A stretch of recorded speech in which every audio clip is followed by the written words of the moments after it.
Hi കൂട്ടുകാരെ, പുതിയൊരു വീഡിയോയിലേക്ക് എല്ലാവർക്കും സ്വാഗതം. അങ്ങനെ രഘുവും അമ്പിളിയും അവിടെ നിന്ന് ഇറങ്ങി പോവാണ് കേട്ടോ. ഇത് കണ്ടിട്ട് ചീരുവിനും അതുപോലെ അനുപമക്കും സങ്കടമാവാണ്.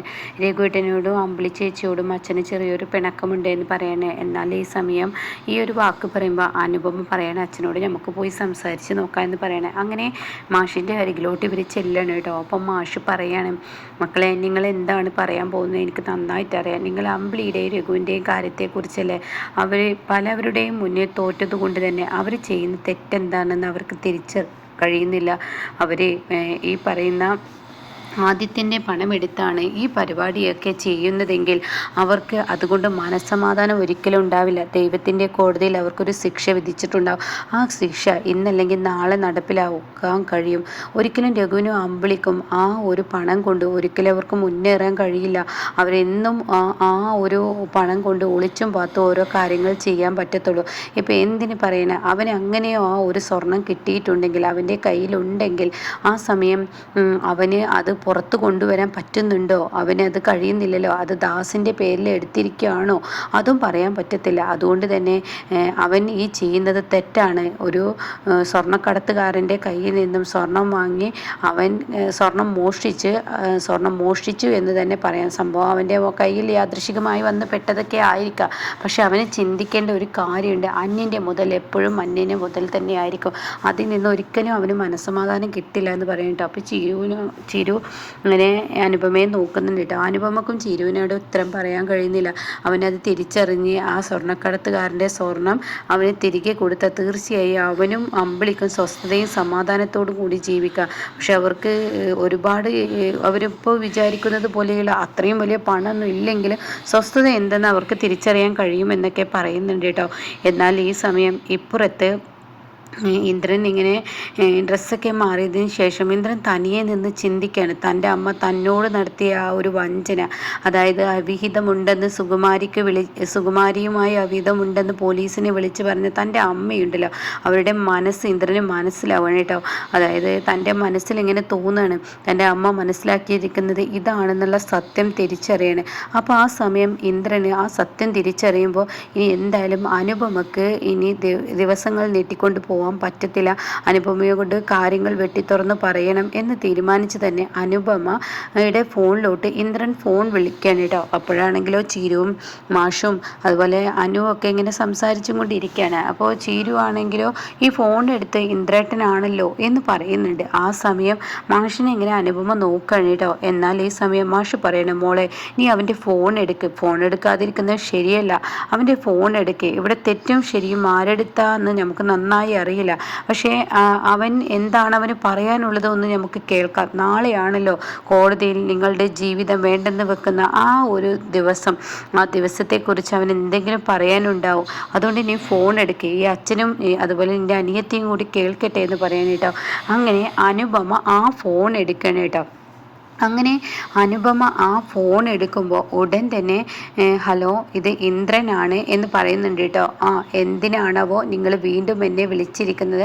അതെ, എനിക്ക് നിന്നോടൊരു കാര്യം പറയാനുണ്ട്. ഞാൻ പറയുന്നത് ഫുള്ളായിട്ട് നീ ഒന്ന് കേൾക്കണം. അന്ന് ആ വീട്ടിൽ ഒരിക്കലും ഞാൻ നിന്നെ കൊടുക്കാൻ വേണ്ടിയോ നിനക്ക് പെരുദോഷം ഉണ്ടാക്കാനോ നീ വിചാരിക്കുന്നത് പോലെ എൻ്റെ അമ്മക്കൊപ്പം എല്ലാം അറിഞ്ഞിട്ട് അവിടെ വന്ന് ഒളിച്ചു നിന്നതോ ഒന്നുമല്ല. എന്നോട് പ്രതിഭ പറഞ്ഞു നിന്നെ രക്ഷിക്കാൻ. എൻ്റെ അമ്മ നിന്നിൽ നിന്നും ഞാൻ ഒഴിവാവാനും അതുപോലെ തന്നെ ഈ നാട് തന്നെ വിട്ടുപോവാനും നിനക്കൊരു പാര പണിഞ്ഞതാണ് എൻ്റെ അമ്മ. അപ്പോൾ അതിൽ നിന്ന് നിന്നെ രക്ഷിക്കാനാണ് വന്നത്. പക്ഷേ നീ മുന്നും പിന്നും നോക്കാതെ നീ എന്നെ ചീത്ത പറഞ്ഞു. അത് ശരി തന്നെയാണ്. ഏതൊരു പെണ്ണിനും അപ്പോഴും ഉണ്ടാകുന്ന മാനസികാവസ്ഥ തന്നെയാണ് അതുണ്ടായത്.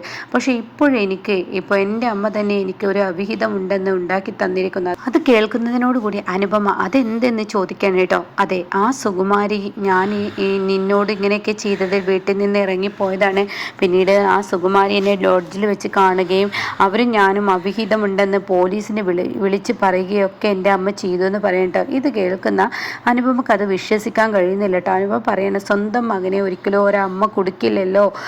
അത് ഉണ്ടാവുമോ? നിങ്ങളുടെ അമ്മയും കൂടി ഒത്തു കളിക്കുകയാണോ? അല്ല, എൻ്റെ അമ്മ നീയും നിൻ്റെ അച്ഛനും എന്നോട് അവിടെ ഞാൻ നിന്നെ രക്ഷിക്കാനാണ് വന്നതെന്ന സത്യം ഇന്നല്ലെങ്കിൽ നാളെ നീ അറിയുമ്പോൾ എന്നോട് സഹതാപം തോന്നി.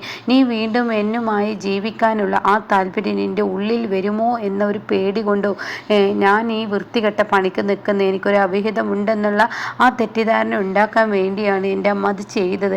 അതുകൊണ്ട് അനു, എന്നോട് നിനക്കൊരു കാര്യം പറയാനുണ്ട്. ഞാൻ പഴയ ഇന്ദ്രനല്ല.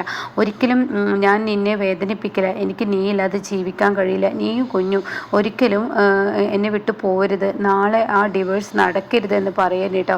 ആ സമയം ഇത് പറയുമ്പോൾ അനുഭവം പറയണം, എനിക്കൊന്ന് ചിന്തിക്കണം.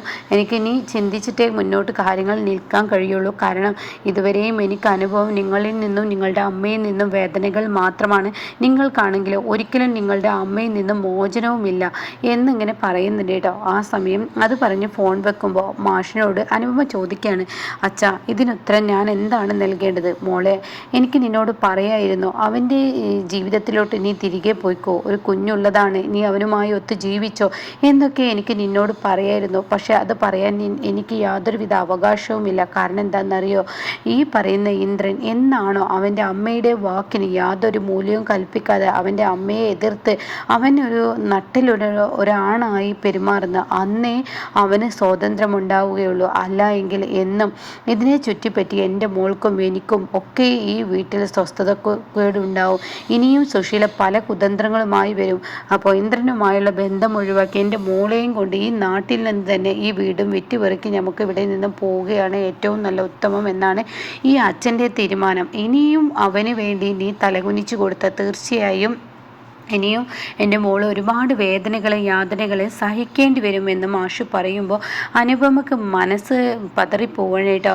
തൻ്റെ ഇന്ദ്രേട്ടൻ തന്നെ സ്നേഹിക്കുന്നുണ്ട്. പക്ഷേ അവരുടെ അമ്മ കാരണം ആ സ്നേഹം പുറത്ത് കാണിക്കാനുള്ള ആ ഒരു നട്ടലില്ലാത്തത് കാരണം അതൊക്കെ ആലോചിക്കുമ്പോൾ അനുപമയുടെ ഉള്ളിങ്ങനെ വിങ്ങണ്. പ്രത്യേകിച്ച് ഭാനുമ്മ പറഞ്ഞ വാക്കും കൂടി ആവുമ്പോൾ പറയാൻ വാക്കുകളില്ല കേട്ടോ.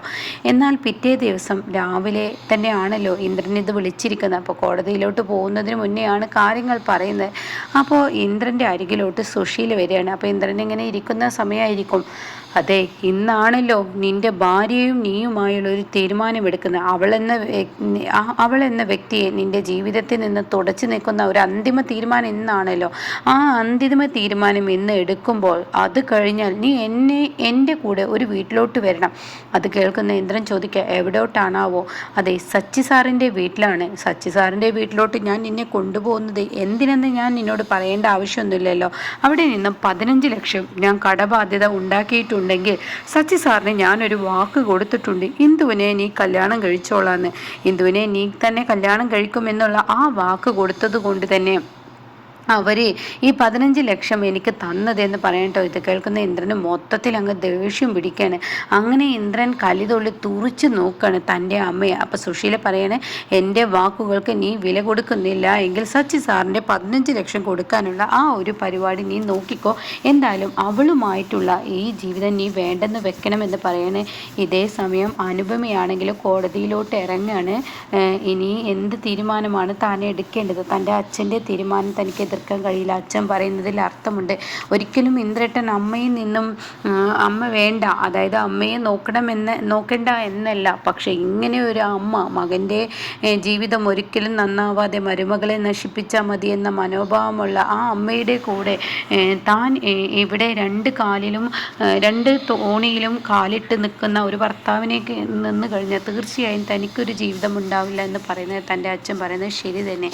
അപ്പോൾ തൻ്റെ മനസ്സിൽ പ്രതിജ്ഞ എടുത്ത് പോവുകയാണ്. ഇനി ഇന്ദ്രേട്ടനുമായ ഒരു ജീവിതം വേണ്ടെന്ന് പറഞ്ഞ് കോടതിയിലോട്ട് പോകുമ്പോൾ അവിടെയാണ് ഇനി വമ്പൻ ടെസ്റ്റ് നടക്കുന്നത് കേട്ടോ.